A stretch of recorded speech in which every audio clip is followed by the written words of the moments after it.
the actual killer clowns from outer space. Introducing Mike Martinez, Caitlin Jax, Gino Ponce,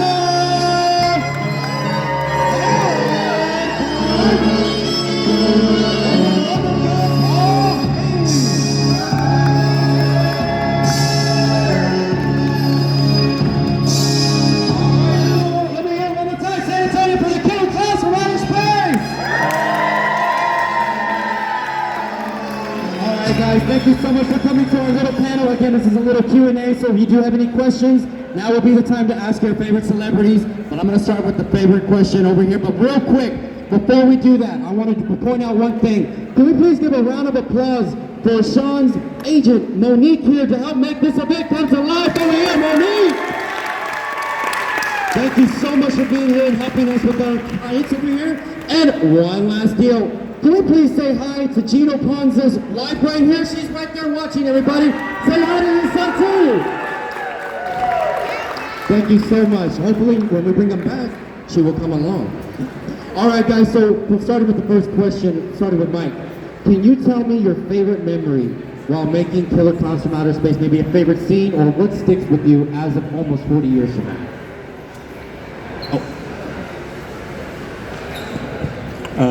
There we go. The main one I did was the floating clown bin smashing the car off of the road. I had to practice on the rig that I was on, and I worked on it for a while. Closer. There we go. Okay. I worked on the rig for about a day in a parking lot, and then we filmed it over the course of 2 nights. And so that one was actually a lot of fun. Oh, yeah, until they almost ran me into a tree. Then that changed it a little bit. And for those of you who do not know, Mike Martinez was multiple clowns. He actually, one of my favorite scenes, he did Bippo and actually got hit by the car. Can you believe that, guys? Never broken a bone in his body as a stunt guy, and he did that. So, round of applause for Mike actually for creating that iconic scene right there. We'll start with you. I think my favorite memory was I didn't know what I was going to be doing, and I showed up in the middle of this little town. The parking lot was empty. It was this scary old warehouse that nobody went to, and they had told me to go there about 11 o'clock at night. And I go inside, and I'm looking around, and I open this door, and it's the inside of the spaceship. It was so magical.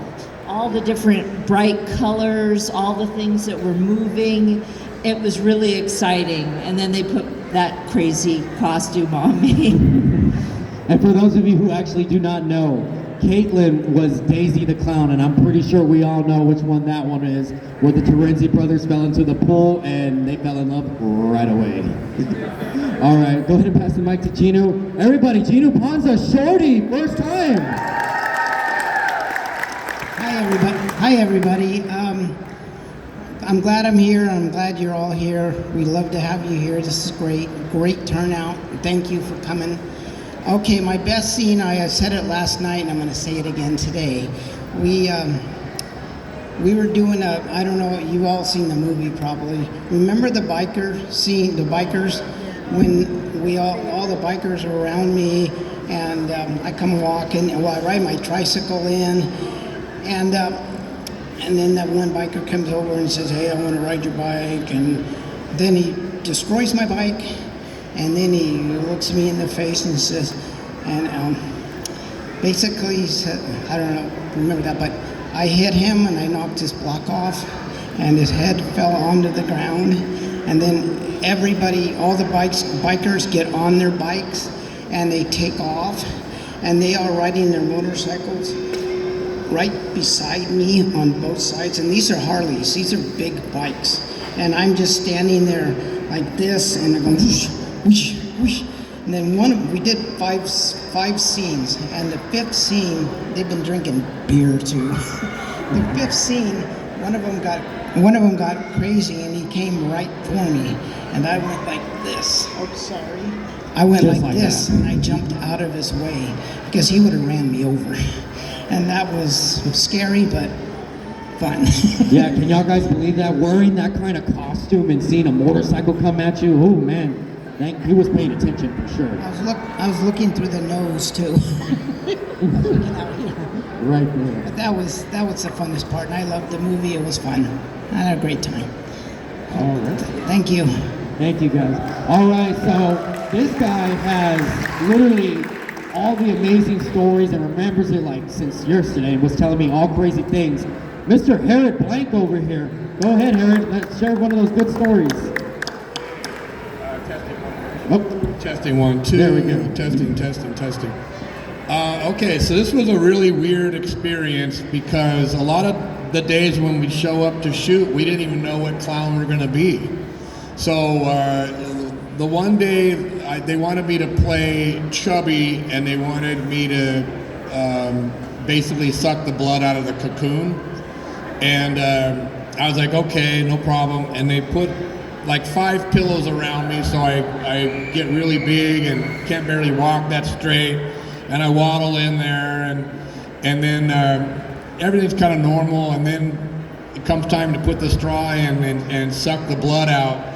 And it just dawned on me right then and there that this was a really crazy film, because I'm sucking the blood up and I'm watching it go, and then I suck it, and it was corn syrup basically. But that's when I realized it was a really weird film, and it was just, everything was crazy and chaotic and wild, and that's just a normal day for Killer Klowns. I was thinking it was all Kool-Aid you were drinking. I was like, oh man, they don't make silly straws like that, so. No kidding. All right, guys, what about Paul Haley over here? Everybody returning to San Antonio. Thanks a lot. Yeah, I was here last year, and I have to say San Antonio seems to love horror films, and I really appreciate all the love and appreciation for the movie. And actually, I was just an extra. I really didn't know what I was getting myself into. I tried out for the movie, and I got picked, and next thing I know, I had the Killer Clown suit on. And I think the scene that means the most to me is we were at the boardwalk in Santa Cruz, and we got out of the clown car, and we were confronted with the security guard, and we threw the pies right at the security guard, and he just kind of melts away, and then Shorty goes up and puts a little cherry on top. I think that's a pretty iconic scene. But just being involved in Killer Klowns and the people and the creative juices that were flowing, none of us ever dreamt that it was going to be as popular as it is now. And I just want to thank everybody for coming out. All righty, guys, thank you so much. So we have time for just about 3 questions, maybe 4, depending on how fast we can get through. Anybody have any questions for the Killer Klowns? Go ahead and grab the mic from Donna right here. Just a reminder, these guys, as soon as they're done with their panel, are going to be doing in-costume photo ops. And trust me, you do not want to miss this once-in-a-lifetime opportunity. So, is there any questions for our amazing guest right here? Testing. All right, here we go. Excuse me. How was it like an average day filming for the movie? How was on the set and just filming the movie? And Donna, can you go ahead and repeat that one more time for everybody? How was it for your average day, right? When you're filming a movie?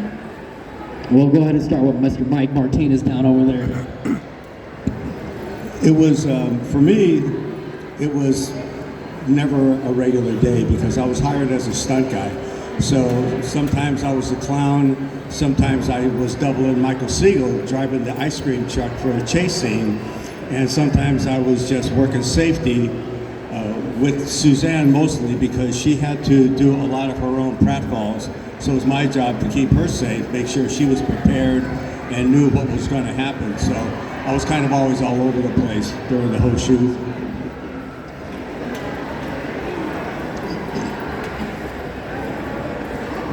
All right, next question. We have another question over here. Oh, we got another question? Yep, right here.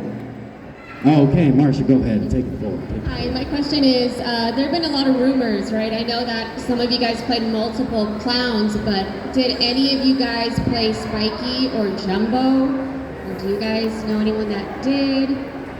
I'll let them take the floor on this one. I was Spiky when we were chasing them through the ship because they wanted. There was actually the guy who drove the car for when I smashed him off the road.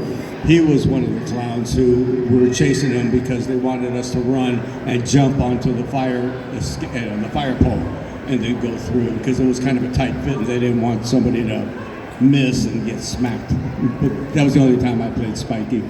I think Herod, you played Spiky too, yeah? Jumbo was played by a guy that was 6'11". His name was Rocky, and I used to play basketball with him, and the guy was a monster. I mean, it's on the court, he was amazing. But he died, I'm not sure what the year was, but he died before we started doing conventions. So before 2010, he had already died. But he was 6'11" and probably 300 pounds. He was, and you know, he was in the scene with the cop, put his arm through, yeah. Alrighty, guys, we got one more question. Oh, one more over here. All right, guys, one more question before they leave for their in-costume photo ops. Hi, can you hear me? Yeah. How do you feel about the younger generation watching your movies and learning about a movie that's been more than 40 years in the making? Well, I think Killer Klowns is a great horror movie to introduce to your kids because it's kind of scary, but it's not really bloody. And if people are into horror films and their family, because it seems to bring the families together, it's a good starting film for the kids to watch. And I just can't believe that it's cross generations, grandparents, their kids, and a lot of times I'm talking to people and I ask, how'd you get involved with Killer Klowns? Sometimes it's the kids that introduce it to the parents, and now everybody in the family's hooked on it. So I think it's a great movie for the kids. Yeah, we haven't hit a plateau.